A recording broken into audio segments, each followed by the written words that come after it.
బీసీలకు సంబంధించిన విషయంలో అసలు నిజంగా మాట్లాడుకోవాలంటే బీసీల ఓట్లు ఎవరికి కావాలి?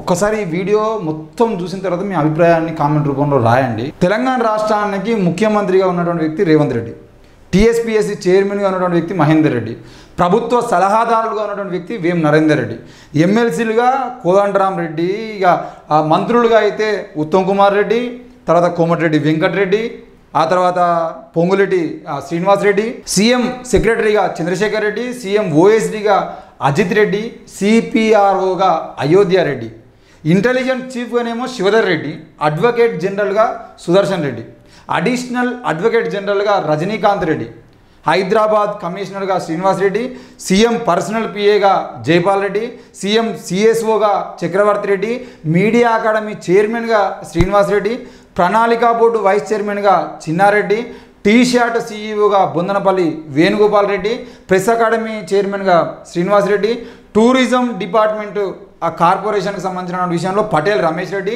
స్పోర్ట్స్ అథారిటీ చైర్మన్గా శివసేనారెడ్డి, సీడ్స్ డెవలప్మెంట్ కార్పొరేషన్ చైర్మన్గానేమో Anvesh Reddy, Telangana oil seeds development corporation చైర్మన్గా జంగా రాఘవరెడ్డి, తెలంగాణ కోఆపరేటివ్ యూనియన్ చైర్మన్గా Manala Mohan Reddy, Telangana urban finance infrastructure Challa Narasimhareddy, Telangana police housing కార్పొరేషన్కు Gurunath Reddy, Telangana roads and development కార్పొరేషన్కు Malreddy Ramreddy, Telangana state trade proposal corporation Prakash Reddy, Telangana film development corporation Giridhar Reddy, Telangana industrial infrastructure Nirmala Jangareddy, Satavahana urban development authority chairman K Narender Reddy, Kakatiya urban development అథారిటీకి Venkatramireddy, Telangana real estate regulatory authority RERA అంటారు, దాని appellate అధికారిగా tribunal చైర్మన్గా A Rajasekhar Reddy, Telangana real estate regulatory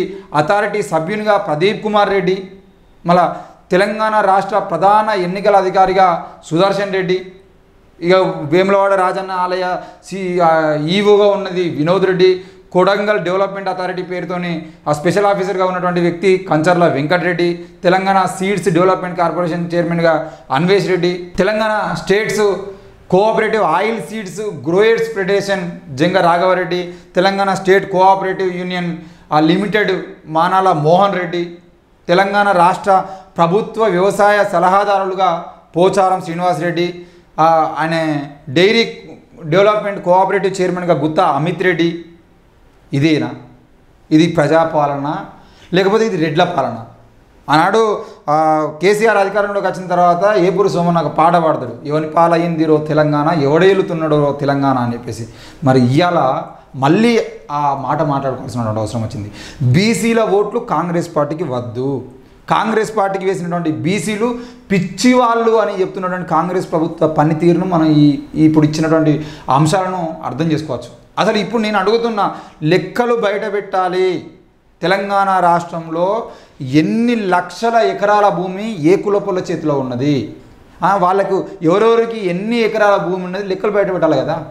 Telangana రాష్ట్రంలో ప్రభుత్వ ఉద్యోగాల సంఖ్య ఎంత, అందులో ఏ కులం వాళ్ళు ఎక్కువ మంది ఉన్నారు లెక్కలు బయటకు రావాలి కదా. విద్యా సంస్థలు ఉన్నాయి, విద్యా సంస్థలు, వైద్య సంస్థలు, ఫార్మా కంపెనీలు ఎన్ని ఉన్నాయి, అందులో ఏ కులపోలో ఎవరెవరి చేతుల్లో ఎన్ని ఉన్నాయి, ఇందులో పుణ్యాన్ని తీస్తున్నటువంటి భూములు ఎన్ని ఎకరాలు, ప్రతిదీ లెక్కకు బయటకు రావాలి కదా, లెక్కలు బయట పెట్టాలి కదా. మరి తెలంగాణ రాష్ట్రంలో ఈరోజు కాంగ్రెస్ ప్రభుత్వం జూబ్లీహిల్స్ ఎలక్షన్లకు సంబంధించిన విషయంలో మరియు స్థానిక సంస్థల ఎన్నికలకు సంబంధించిన విషయంలో 42% రిజర్వేషన్లు ఇస్తా అంటుంది. 42% రిజర్వేషన్లు కాదురా బాబు, మీ చేతిలో ఉన్నటువంటి పదవులలో 42% ఎందుకు ఇవ్వలేకపోయారు? ఎమ్మెల్యే ఎంపీ సీట్లలో 42% ఎందుకు ఇవ్వలేకపోయారు? పదవులలో మంత్రి పదవులలో 42% ఎందుకు ఇవ్వలేకపోయారు?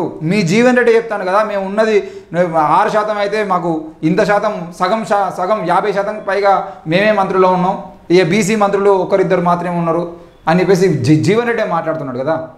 మరి మాకు మంత్రి పదవుల్లో వాటా ఉండదు, కార్పొరేషన్ చైర్మన్లలో వాటా ఉండదు 42%, లేదంటే మీరు ఇచ్చేటువంటి ఈ ఏంటిది బయట ఇచ్చేటువంటి పదవులు ఏవైతే ఉంటాయో ఆ పదవులలో 42% వాటా ఉండదు.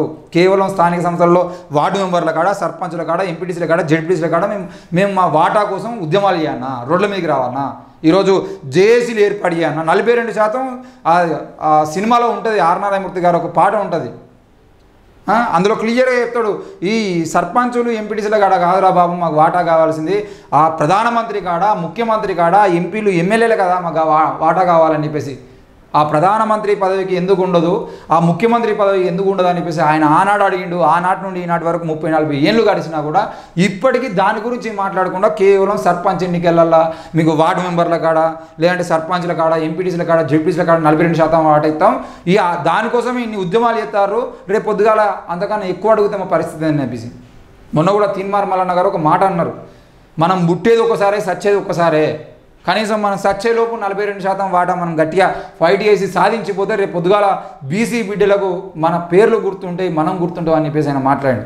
దయచేసి బీసీలకు నేను దండం పెట్టి చెప్తా ఉన్నా, ఈరోజు నవీన్ కుమార్ యాదవ్ గారికి కాంగ్రెస్ పార్టీ టికెట్ ఇచ్చింది, బీసీల పేరుతో ఈరోజు 42% రిజర్వేషన్ల వాటా గురించి అడుగుతున్నారు కాబట్టి టికెట్ ఇంకేమనికన్నా ఇచ్చేది ఉంటే మన మీద దుమ్మెత్తిపోతారు, అవసరమైతే ఇంకేమైనా చేస్తారు అని చెప్పేసి, కానీ కనబడితే చెప్పులతో కొడతారని కూడా వాళ్ళు భయపడి ఈరోజు బీసీ కోణంలోనే నవీన్ యాదవ్కు రిజర్వేషన్ల పేరుతోనే ఇక్కడ ఉద్యమం జరుగుతుంది కాబట్టి ఆ ఉద్యమాన్ని నీరుగార్చే కుట్రల్లో భాగంగానే నవీన్ యాదవ్కు టికెట్ ఇచ్చారు. లేకపోతే ఏ ఉన్నోనికో లేకపోతే అవసరమైతే ఇంకో రెడ్డోని చేసుకొని పెట్టుకుంటారు వాళ్ళు. కాబట్టి దయచేసి కాంగ్రెస్ పార్టీకి బీసీల ఓట్లు అవసరం లేదు అని వాళ్ళు ఇచ్చినటువంటి పదవుల్లో వాళ్ళు చూపిస్తూ ఉన్నారు. కాబట్టి పదవుల్లో మా వాటా కావాలని చెప్పేసి మనం ఉద్యమం చేద్దాం. వాళ్ళ పదవుల గురించి మాట్లాడినంత కాలం వాళ్ళు తప్పకుండా కింది స్థానాల గురించి వాళ్ళు ఆలోచన చేయరు. కాబట్టి దయచేసి బీసీలు గుర్తుపెట్టుకోవాలి, మన వాటా ఏందో మనం అడుగుదాం, మన యొక్క ఓటు బ్యాంక్ ఏందో మనం చూపిద్దాం అని చెప్పేసి కోరుతా ఉన్నాను. Thank you.